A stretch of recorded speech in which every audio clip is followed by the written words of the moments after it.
మన ప్రభు అయిన యేసుక్రీస్తు నామంలో అందరికీ వందనాలు. అనుదిన వాక్య ధ్యానంలో భాగంగా ఈరోజు కీర్తనల గ్రంథం 3వ అధ్యాయాన్ని ధ్యానిద్దాము.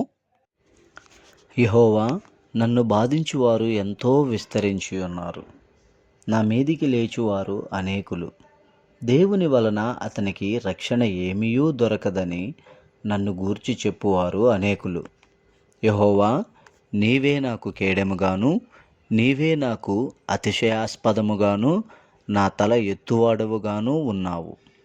ఎలుగెత్తి నేను యెహోవాకు మొరపెట్టునప్పుడు ఆయన తన పరిశుద్ధ పర్వతము నుండి నాకు ఉత్తరమిచ్చును.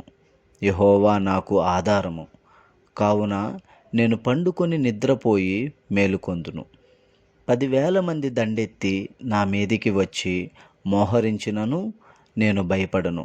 యెహోవా, లెమ్ము, నా దేవా, నన్ను రక్షింపుము. నా శత్రువులందరినీ దవడ ఎముక మీద కొట్టువాడవు నీవే. దుష్టుల పళ్ళు విరగగొట్టువాడవు నీవే. రక్షణ యెహోవాది. నీ ప్రజల మీదకి నీ ఆశీర్వాదము వచ్చునుగాక. చదవబడిన వాక్యమును బట్టి మన ప్రభు అయిన యేసుక్రీస్తు నామముకే మహిమయు ఘనతయు ప్రభావములు యుగ యుగములు చెల్లునుగాక. ఆమేన్.